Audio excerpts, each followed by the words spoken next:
Hello, hello, hello. I'm here in the Gambia, West Africa, in our little community garden. Say good morning, Bingo.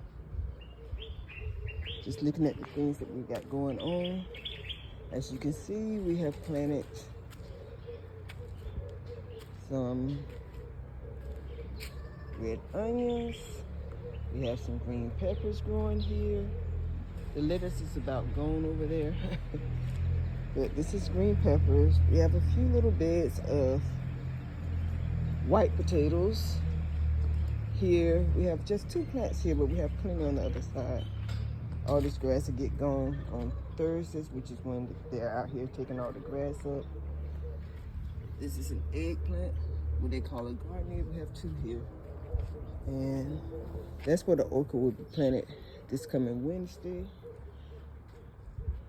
This plant here was actually planted in memory of my lovely and beloved Aunt Virginia Cunningham. I have another one here. That's a papaya tree. There's another one over here that was planted also here for my Uncle Pat. That's another papaya tree that we done. You see eggplant growing low. You see, this is what they call super May right here that's growing. Got another couple of weeks before we move it out from this area and put it where it needs to go. Like I said, the lettuce is about done. This is my mom's tree. So this is Miss Helen, another garden. These are red tomatoes growing. Another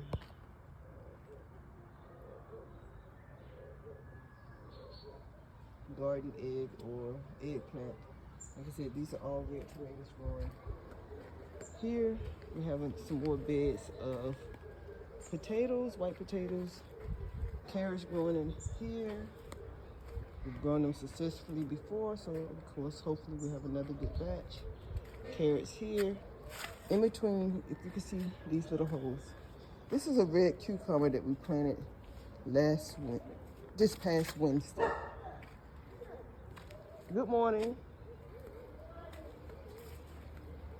A few potatoes were planted in the tires, more carrots. This is some ginger. This is actually a little watermelon. We're just trying to see if it will grow. Not doing too good. More red tomatoes and red cucumber in this area. Can I see something growing here? Nope, not yet. A few bitter tomatoes, which is a white tomato that grows here. That are growing. Mommy and her family would eat them raw. Oh! The rest of these plants are eggplants that are growing. I have a few that are actually, you can see over there, started. Gosh, some vegetables out here. And a few, so this is a mixture of eggplants, bitter tomato, and you can see we have a few red tomatoes growing here. Let's see. Here we have some okra that is here, okra, and we also have super May, which of course is the cabbage that are growing. So a few these long things that they'll be taken up. That's just the last of the last batch of okra that was growing. Again, these plants here are mostly just bitter tomato growing in this area. This middle here is super May, which is cabbage basically, and a few new okra plants. Again with the bitter tomato. That's Miss Clarice. That was planted for a friend's mother.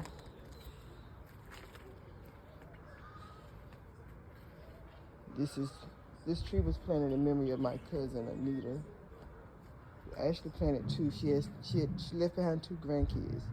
So I planted a tree there, which is a papaya tree and a papaya tree. And on the end here, as you can see, every time we think they're finished growing, they keep growing. On the end here is more potatoes. And we have no idea why this particular watermelon is growing over here, but it is. So this is our little community garden. Yesterday they harvested corn, so most of these corn stalks will be pulled up today. We did get plenty of corn yesterday. I think they had about 30 stalks or 30 corns. I don't know how you would categorize it. They had about 30 pieces of corn that they took off yesterday. More red tomato in this area. More red onion here. There's other beds. These are gonna be, well, this here is, it's gonna be all Superman, which is, of course, once again, cabbage. And as you can see here, there's still some corn growing. I thought they took it all, but I still see a few corns left. That one's gone. So they normally pull the whole plant up. So when this area is clear, this would be for cabbages once again. Have a few cabbages still growing here, not many. The rest is just grass that'll be removed. But this is actually cabbage here. That's cabbage. And I think this might be, yeah, that's cabbage. Probably about 5 or 6 cabbages left over here that needs to be moved. And they'll be put on that area where any cabbage didn't actually take hold, did not take root. Here we have green, I'm not sure if I said it earlier, but here we have some green peppers growing. This is all green peppers here. One little eggplant that just came up on its own, so it's there with the eggplant growing on it, so that's good.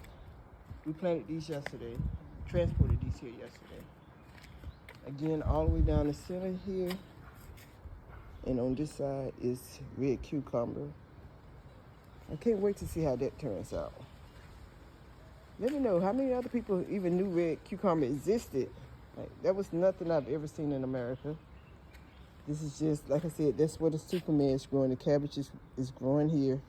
And as you can see, we have plenty. We probably have way too many for our lot. So let me know if you're looking for a few cabbages.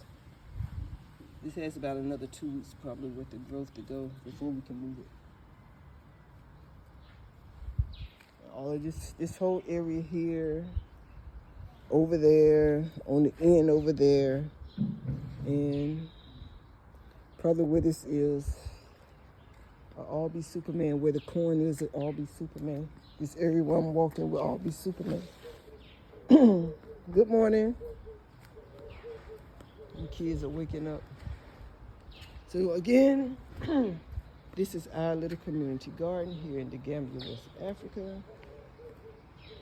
Please like, share our video, subscribe to this channel. We have a bird visiting, I see. He was not invited. That's the house. So many people in America think that everything in Africa is just small and people living in huts and still living in trees. Well, maybe not living in trees so much, but nobody expects to come to Africa and find the beauty that's really here. Like, so many people, not nobody, but so many people don't expect to find the type of beauty that I have found here. That's a 5-bedroom, 5-bath house. Not many of us growing up in America even had two bathrooms, more or less 5, or even 3. And you can see the top of some of these houses. They are huge. These houses are huge here. I love it when it rains here because everything turns green. I love that. We have about 1, 2, 3, 4. We actually have 4 mangoes growing here, 4 mangroves. We have 2 in the back of the house. We have about probably about 30 banana trees here, covering some banana plants. And good morning, good morning. And about, I think we have 3 full-grown papaya trees here. So when I say I love this place, Gambia has become my home. I repatriated here May of 2023. Now I came up just so you can see the house over there. I know my house looks big, but when I say there's so many more bigger houses here, it's just crazy ridiculous. Gambia is growing. I mean, when you're traveling around just in Gambia, you see that it is growing. Reminds me a little bit of Spain, the way they build all their shops down low and then apartments on top. Also, I think they do a lot of that I saw that also back in the day in New York. I'm pretty sure they still do it. But when I say this place is beautiful, this place is beautiful. This is our little community garden.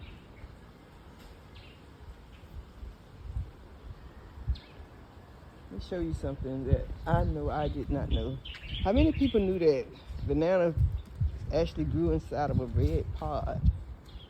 Right. I'm trying to keep it. Give me yours this way. Okay. Turn it this way. Let me see if I can show you what these. I never knew growing up. I always thought that, bananas just grew on the tree. Like, don't ask me how I thought, but I just thought they just grew. I never realized they grow inside of this here hard red pod. That's what they grow inside of. And I also never knew that bananas don't grow from a seed per se. They actually give birth to like the next generation. So a banana plant actually gives birth to the plant that would take over, because once you cut this off, this is no longer, they pull the whole thing up. It's no longer good. But as you can see, she's giving birth here. This one will take over. Well, actually, this one is going to take over. This one is pretty big. And this one has a baby growing. It's just weird. It's like they give birth to themselves. Give birth for themselves. Back here, I'm not trying to see. There's probably at least about 40 banana plants here, when you count all the little baby ones that are growing.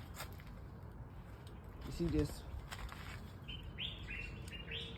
Like, this one has 3, this one has 3, this one will probably have 3. Oh, it's like the cycle just goes on and on and on. And nobody's planting a banana. It just continues to do it for itself. Let's see. We have 1, 2, 3, 4, 5, 6, 7, 8, 9, 10, 11. If I count this one, 12. We have 12 bushes of bananas that are actually down. Good morning. And what happens is, I want to get close to that one, but I see some little like bees around it, and I'm not about to be playing with no bees. But every leaf that rolls back has a row of bananas. And there's probably about 100 leaves on it. Every red leaf that rolls back has a row. And each thing has 2 sets of rows in it. See how this one grows? It grows in like 2. 1, 2. So this had like 1, 2, 3, 4, 5, 6, 7, 8. It doesn't have about 100. It has about 1, 2, 3, 4, 5, 6, 7, 8, 9, 10, 11, 12, 13, 14. This one had about 16 red leaves on it. You see this one is about to fall off.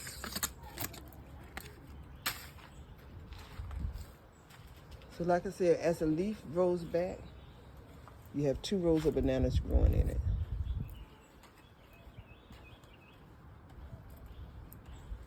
Let's see. 1, 2, 3, 4, 5, 6, 7, 8, 9, 10, 15, 16, 17, 18, 19, 20. That's crazy.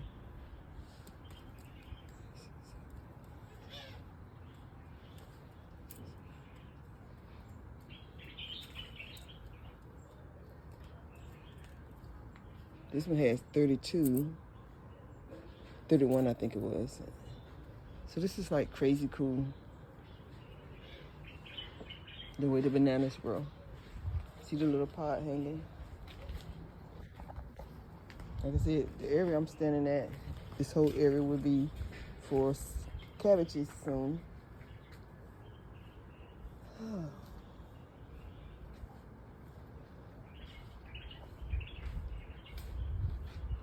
At least about 35 plants here.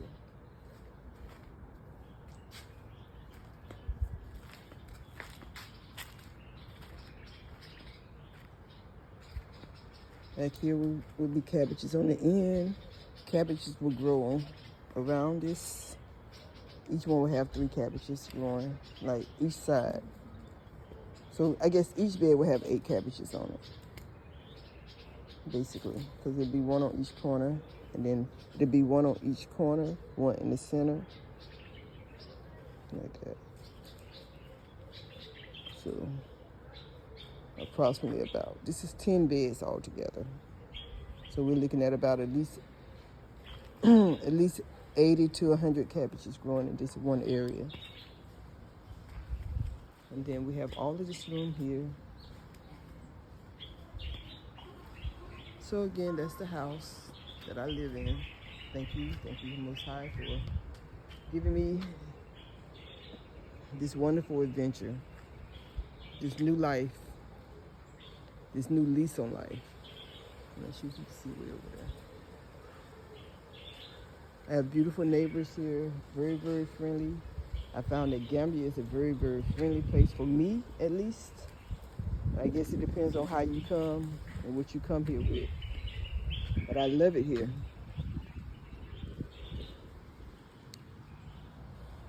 You know, if you're looking to visit, reach out. My best advice for coming to Gambia, if you want to relocate here, is to make a few friends. There are a few groups that you could probably join on Facebook or something like that. But make a few friends. Visit, But don't visit and stay in a hotel. Visit one of your friends. So you can really get the feel of what it is here. Right now, I think the Gambian dollar rate is about 1 to 70. It had gone as high as 72. I think it's down to about 70 now with the tourist season here. So, yeah. Somebody asked me the other day, how much money do you need to save to move to Gambia? I don't think you actually need to save money per se. I don't think it's about a savings, because I believe, excuse me, I truly believe that any amount saved can be spent. So I think being able to survive here and to live here and to thrive here, you just need a source of income coming in. Because like I said, even if you saved, $100,000 to move here, eventually that $100,000, if you don't have a way to continue to get money, eventually that $100,000, which would be probably, $100,000 is right about almost 6.8, yeah, $6.8 million is what 100,000 would be. But like I said, eventually, if you don't have a way of getting money to replenish the money that you spend, eventually that money will be gone. So it's not about how much you save to come here. It's about having a income while you're here, a residual income, something that's coming in every month for you and your family. I think of me, myself, well, that's a little person, but I think per person, per adult, I would say if you're gonna live, within the community and not in one of these places where only Americans stay and stuff like that, if you're gonna live out in the community, I think reasonably I could say $1,000 a month per adult, depending on the age of the child. Anyone under the age, maybe I say under the age of 10, at least $250 a month for them. And anyone maybe from 10 to 16, $5. But hey, when they're about to be an adult, it's gonna be They're gonna come with adult prices. So that's how I would base it. I would go like, if I have a family of 6, you know, if it was me and my husband, that's $2,000 right there. And then for the kids, depending on their ages, like I said, another $1,000 is coming in each month. That's if you want to live. I think that's if you want to live like a beautiful life here. You know, come here and not just having to get whatever you can afford, but getting what you know you can afford. I'm not sure if that makes sense. What I'm trying to say is wanting to live like comfortably versus wanting to just live here. We thought these had finished, but I can see it's still growing. Every time we think it's time to get rid of these few little, the few little sticks that you see here, every time we think it's time to get rid of them, boom, you look around and you have more okra growing. These are short, fat okra. The ones that we had the first time were tall, long, and skinny okra. But these came out short and fat. It didn't get very high, but they were very, very big, almost about half the size of my hand. So if you want to visit, I just suggest, like I said, one, if you want to visit, make some friends, like reach out to some people, you know, find someone you can trust or feel like you can trust, and you can't trust them, but you know, that's what it's gonna take. And when you come here, you know, visit, don't just stay where all the Americans hang out at, because then you're only doing yourself a disservice. You're not getting the full Gambian experience. And it's actually cheaper, I believe, to live in the community than it is to live in one of these, like, pretty much American established estates that they have here. You get a lot more for your money. I think a 5-bedroom furnished will probably run you and your family about $600 a month, I would say. But you have to keep in mind that your furnished versus their furnished will be a little different. You know, as far as a lot of time they'll say the house is furnished. The house is not actually furnished fully. It's like partially furnished, because they would take a living room set. Okay, take a living room set where you have a couch, a love seat, and maybe you might have 2 chairs or 1 armchair and a chair, whatever. They would split that up. They might have the couch in one room, and if they have anything in that room, they would think it's furnished. No, it's not furnished. It's not fully furnished. It's partially furnished, because what you did was you broke up sets of furniture and just placed something in a room to say it's furnished. That's not considered fully furnished. So you have to look out for that. When it says fully furnished, ask them, is it fully furnished or is it actually partially furnished? So like I said, that one living room set might end up in maybe 2 or 3 bedrooms. So you have to look out for that.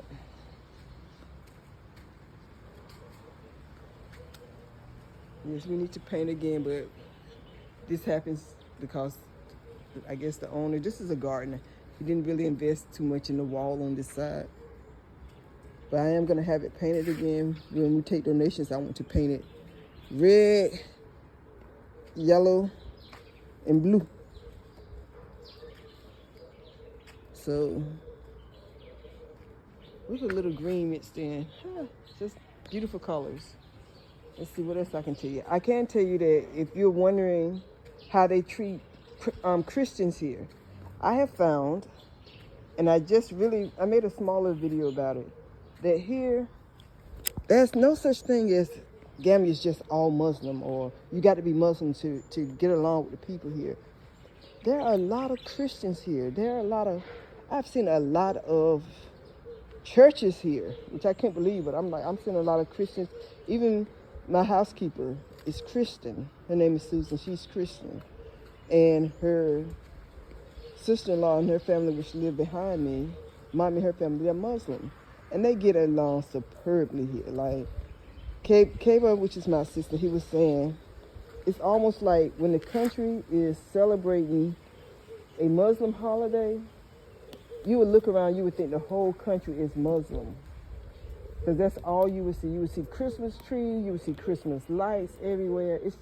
And when they're celebrating a Muslim holiday, it's like the whole country, is observing that holiday. So when I tell you nobody seems to be over here fighting about what religion you are, or look at her, she's a Christian, or look at him, he's Muslim. No, I don't see any of that going on. And if it is, it's truly hidden. I'm not saying they don't feel that way. I'm just saying they don't treat you that way. No one has made me feel like I had to be Muslim to get along. That is what I'm saying.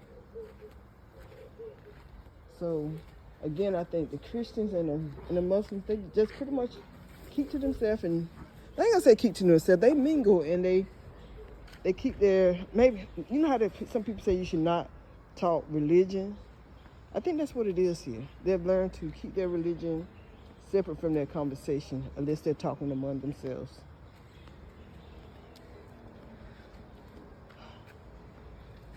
Again, I want to thank you for watching our video. Please like, share, and subscribe to my channel. I'm going to try and post more videos. If there's something you want to know, please ask a question in the comments. I promise to try and get back at you with whatever advice I can give or whatever answer I can give. Like I said, even though to me these tomatoes taste terrible, this bitter tomato to me tastes terrible. But if you don't watch the kids and mommy, they will be over here eating these things, like literally just pulling them off, washing them and just eating them. So, and I asked mommy, was it sweet? She said, no, people think it's sweet because a lot of people just eat it raw. But it's not. And when I ate it inside of I think my sister once had it inside of her, she adds it to her, what is it? Her Benachin. It was some in her Benachin. I think it was Benachin. Whatever it was that my sister cooked. Here, I was like, what is this? She said, oh, it's bitter tomato. And if you can't eat it, people say you have a little devil in you. I must have a little devil in me because that thing was, it tastes like I had bit into a cross between, I want to say, a lemon and an onion. So how they eating it raw, maybe it tastes different raw. But eating it while it was cooked was not a good experience. And not one that I want to repeat. We have these carrot tops are looking beautiful. That one's growing a little bit, but this one is beautiful. My mom's plant, leaning. I think we planted this too close to the wall. As it gets bigger and over the wall, maybe it'll make a difference. Thank you for watching. Again, if you have any questions, please don't feel too shy to ask. I will answer any and all I can. Thank you and have a blessed day.